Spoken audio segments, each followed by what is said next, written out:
civilian area in Kharkiv. The attack coming as stunning new details are emerging about a phone call between President Trump and Zelenskyy. Now, it is the Financial Times that had obtained much of this information, and they are reporting that Trump asked Zelenskyy on this call, this is what the FT says, Volodymyr, can you hit Moscow? Can you hit St. Petersburg too? The FT says this is according to multiple people familiar with the call. Sources who tell the FT that Zelenskyy then responded, absolutely, we can if you give us the weapons.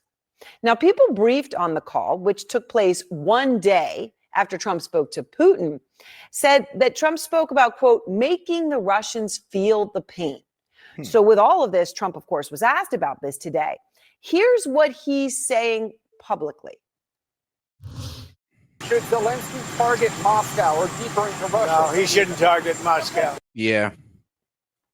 I'm pretty sure he put it out there, but let's be real. If Zelenskyy hits Moscow, I mean, bro, Russia might nuke him. Russia might actually nuke these guys. So let's not push too far here, guys. Let's let Russia run out of money and destroy their economy, and we'll take over after that. But pushing these guys like that, we're going a bit too far. Right. Well, that's what he's saying publicly. Privately, of course, will be a different matter. Sources tell CNN that despite Trump's public comments, he has not ruled out giving Zelenskyy new offensive weapons that Ukraine has long requested and previously been denied, like joint air-to-surface standoff missiles. Now, those missiles, perhaps not the range for Moscow or St. Petersburg, but they do go about 230 miles. And what that would do for Ukraine is put possibly 30 Russian additional air bases, 30 at risk. So Russia tonight is responding, and they're responding by going right there, all the way to the jugular, as they have done in other moments of great tension, and that is by threatening nuclear retaliation. Listen to this clip from state television in Russia that was uncovered by the journalist Julia Davis. She closely monitors Russian propaganda. Here's what she found. Right now, they're considering giving them long-range weapons that can strike Moscow and St. Petersburg. What is Trump doing? He says, it isn't me. We understand that this is a lie. It's America. Therefore, we should clearly understand that we have to conduct a retaliatory strike against America and American forces. Yes. This is nuclear war.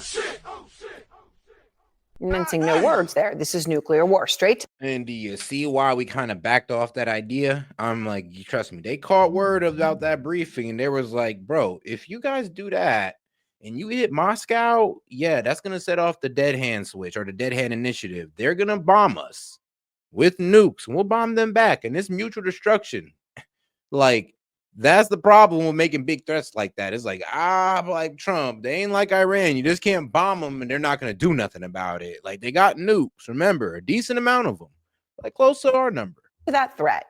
And when it comes to Trump's threat to Putin, that Putin has 50 days to end the war or face massive sanctions.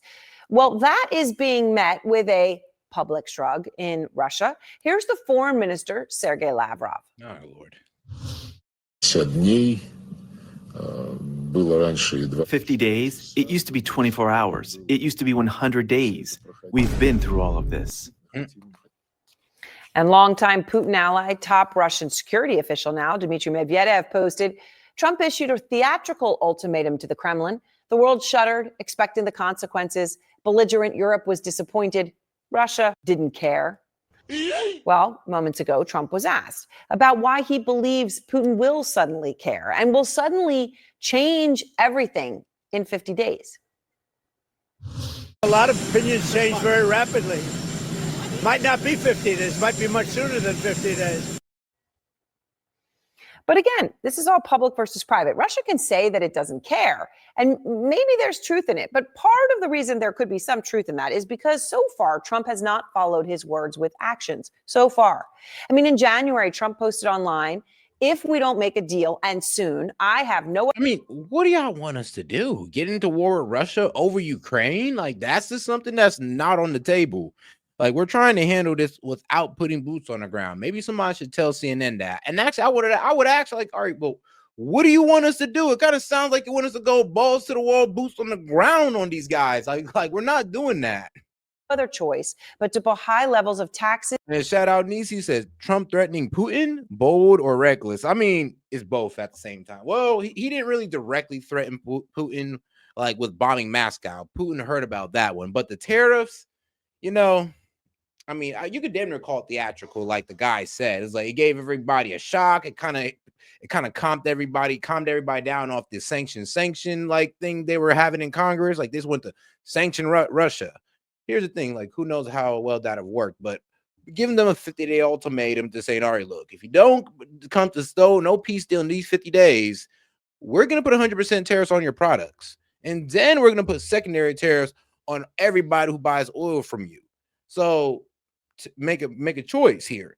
And if Russia's shrugging that off, then I wonder what type of back deal negotiation they're doing, because that's hitting everybody across the board. I'm expecting even Russian allies to call Putin up and be like, yeah, you might want to stop it because Trump is threatening all of our pockets.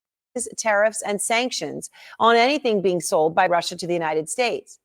44 days later, on March 7th, he posts, I'm strongly considering large-scale banking sanctions and tariffs on Russia until a ceasefire and final settlement agreement on peace is reached. Well, time went by. Here's Trump on April 27th. Do you trust President Putin? You know, in about 2 weeks. Of course, nothing happened after any of those prognostications, and nothing happened after that 2-week time period. There was no sanctions, no tariffs, not then, not in January, not in March. But then again, here was Trump in May. Do you still believe that Putin actually wants to end the war? I can't tell you that, but I'll let you know in about 2 weeks. Within 2 weeks, we're going to find out very soon. We're going to find out whether or not he's tapping us along or not. And here's the thing, though. When he said 2 weeks in this time, this is before the assassination attempt on Putin was done. So all this is happening. This is what mainstream media is leaving out. The fact that Putin is kind of going crazy right now because, well, one, we try to assassinate this man. Two, we pulled up, well, NATO and Ukraine, well, they frame it as Ukraine. Ukraine pulled off a drone Trojan horse. They put a whole bunch of drones in Russian cargo, well, in Russian carriers, pretty much. A truck, the little, sorry, my brain's kind of mixed up right now, but they put them in the back of trucks, right? These trucks went into Russia, they activate the drones, rose up out the trucks, and start attacking military targets deep inside Russia. Well, of course, that was 6 weeks ago. And now Trump has put out a new deadline of 50 days. And tonight in Kharkiv, the world is getting a small taste of what Putin is capable of. Those explosions that I just talked about rocking the city, 17 of them, the massive ones, happened in apparently the period, just those of 20 minutes. So gosh, you think about what happens in 20 minutes. Think about how many thousands of people will die in the next 50 days, if 50 days is a real deadline. Kristen Holmes is out front live outside the White House. So Kristen, I lay out that history because it matters in terms of how serious this threat is. What are you learning about Trump's plan and about how he really sees Putin right now? Yeah, Aaron, I mean, I think the thing to point to is, yes, this has been a long game of President Trump almost seemingly defending Putin at various times, asking if he's being strung along, and then also giving these kind of arbitrary deadlines of 2 weeks. But one thing that has changed over the last several months has been President Trump's perception of Vladimir Putin and perception of the relationship that he once believed that they had. And we've really been watching that unfold in real time as he has grown increasingly frustrated. I mean, one of the things he was asked today was that he was asked about what he says to Putin behind closed doors on the phone. And he said that Putin says he wants peace, but then never acts on it. This is a change that might actually lead to President Trump doing something. And that's what we're hearing from allies of his, particularly war hawks, people who really have been wanting him to enact these sanctions on Russia, is that his growing frustration might actually lend them to doing something. And one thing to make clear here, these tariffs that he's talking about in 50 days, they aren't tariffs, they aren't going to be on Russia themselves. We do so little trade with Russia, it wouldn't matter. It's on these intermediary countries that do big business with Russia and the United States. So the hope there is that even if this is just a threat, that these other countries are going to be wanting Putin to come to the table to negotiate. But whether or not that works remains to be seen, particularly when you're watching these officials in Russia kind of shrug off Trump's comments. President Trump today still expressing his reservation and frustration with Russian President Vladimir Putin. Just one day after announcing a new plan to get U.S. weapons to Ukrainian troops using NATO and NATO allies, and warning Putin he has 50 days to make a ceasefire deal or face a second round of punishing tariffs. CNN's chief White House correspondent and anchor, Caitlin Collins, is live for us at the White House. Caitlin?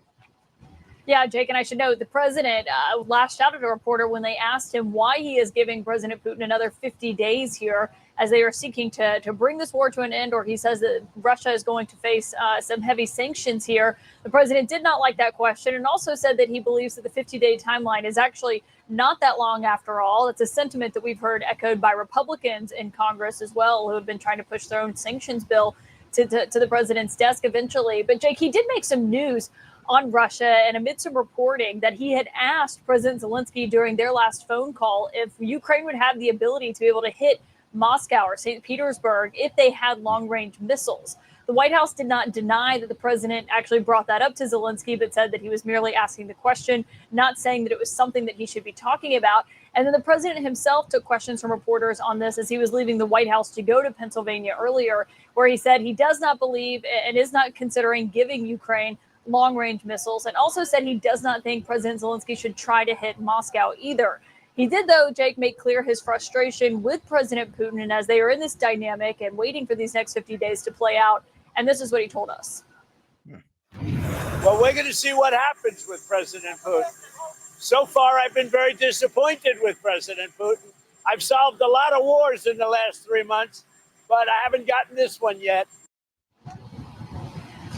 That is his frustration, Jake, in terms of not being able to bring this conflict to an end, something that he initially promised to do on day one in office. And I should note, I've been talking to officials here at the White House, and that frustration that you're hearing him air out publicly, as he's kind of been building to for the last several weeks, is a sentiment that he has been reflecting in private for quite some time, and now is clearly doing so publicly. The question, of course, is how the Russian leader is going to respond and whether or not that 50-day deadline is. And we will see. And all right, guys, we're going to take a quick comedic interlude, but let me give you the background story real quick of our little comedy session I'm about to have. Elmo got a little anti-Semitic, guys. I mean, the actual Elmo account got hacked and bro was going wild. Elmo says all Jews should die. F Jews. Donald Trump is Netanyahu's puppet because he is in the Epstein files. Jews control the world and need to be exterminated. I mean, bro, like, bro, Elmo, why Elmo? Release the files at Donald Trump, you child effer. Then Elmo coming in again. Kill all Jews. Now, this is what Elmo had to say for himself because look, he had to explain himself, and shout out Elmo for, letting us know what was going down. So let's get right over to it with, what was it, Vincent Oshana? And shout out PBD. This was absolutely hilarious, guys. All right, let's get into it. Elmo, it's no secret why you're here, okay? Last night on X, you went on a rant targeting Jews, President Trump, and Jeffrey Epstein. Elmo was hacked. So you say so, okay? But Cookie Monster was in here earlier, and he said he was with you when you were posting that stuff on X. Oh, and by the way, the IP address, it's yours. That means nothing. You can't trust that junkie. Listen, I have to ask, and with all due respect, look at me. Were you drinking last night? Elmo had a glass of Chardonnay. A glass? Okay, fine. It was a bottle. But that's a normal Sunday night for Elmo. And let me guess. You were watching Nick Fuentes and Dan Bilzerian content, right? Yeah, but nothing, all right? You tweeted, Donald Trump is Netanyahu's puppet because he's in the Epstein files and Jews control the world. Look, Elmo knows puppets. And BB has his hand so far up Trump's ass. Whoa, Elmo. No, you're singling Elmo out. Snuffleupagus has been doing cocaine for 20 years. And Big Bird says the N-word on a consistent basis. And you do nothing. Calm down, Elmo. All right, stop. Look, if noticing patterns and connecting the dots makes me anti-Semitic, then ooh, Guilty as charged. Elmo, stop. All right, enough already.